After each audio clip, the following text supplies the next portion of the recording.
Job ഇപ്പോൾ മുഖ്യമന്ത്രി അവിടെ മെഡിക്കൽ കോളേജിലേക്ക് എത്തിയിരിക്കുന്നു. എന്തായാലും യോഗം അല്പസമയത്തിനകം തുടങ്ങുമെന്ന് പ്രതീക്ഷിക്കാം. പക്ഷേ മറുഭാഗത്ത് പുറത്ത് വലിയ പ്രതിഷേധമുണ്ട് എന്ന വിവരങ്ങൾ കൂടി ഇപ്പോൾ നമുക്ക് ലഭിക്കുന്നുണ്ട്. അശ്വിൻ പാലാഴിയും ഒപ്പം തന്നെ എ വി ജയശങ്കറും അത്തരം വിവരങ്ങൾ നൽകുന്നുണ്ട്. അവിടെ പുറത്ത് SDP പ്രതിഷേധം നടക്കുന്നു. ഒപ്പം തന്നെ കോൺഗ്രസ് പ്രവർത്തകർ മുഖ്യമന്ത്രിയുടെ വാഹന വ്യൂഹത്തിന് പിന്നാലെ മാർച്ച് നടത്തിക്കൊണ്ട് മെഡിക്കൽ കോളേജിൽ ലക്ഷ്യമാക്കി നീങ്ങുന്നു, കരിങ്കൊടി കാട്ടിയിരുന്നു.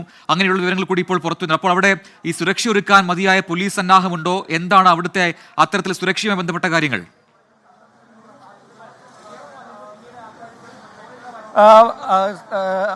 സുരക്ഷ സംബന്ധിച്ച് കഴിഞ്ഞ ഈ 5 ജില്ലകളിലെ പോലീസ് ഉദ്യോഗസ്ഥരുടെ ഒരു അവലോകന യോഗം നടക്കുന്നുണ്ടായിരുന്നു. അതുകൊണ്ട് പോലീസ് സേനയിലെ മുതിർന്ന ഉദ്യോഗസ്ഥരെല്ലാം തന്നെ ഇവിടെയുണ്ട്.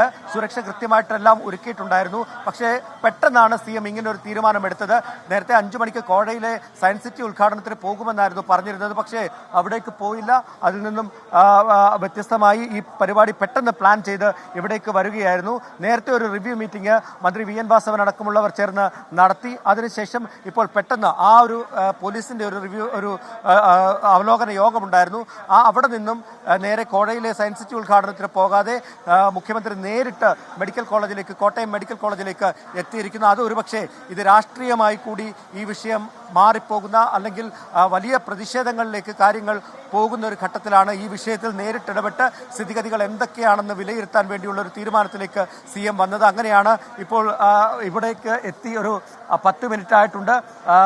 CM-ഉം അതുപോലെ തന്നെ ഉന്നത ഉദ്യോഗസ്ഥരും മെഡിക്കൽ കോളേജ് സൂപ്രണ്ടും അടക്കമുള്ളവരെല്ലാം തന്നെ ഇവിടെയുണ്ട്.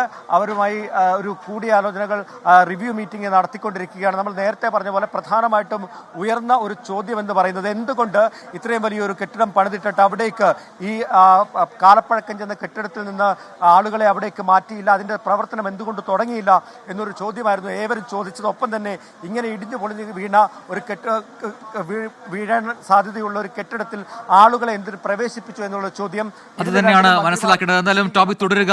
അവിടെ യോഗം നടക്കുന്നു. മുഖ്യമന്ത്രി അത് കഴിഞ്ഞ് മാധ്യമങ്ങളോട് പ്രതികരിക്കുമോ എന്ന് നമുക്ക് കാത്തിരിക്കാം.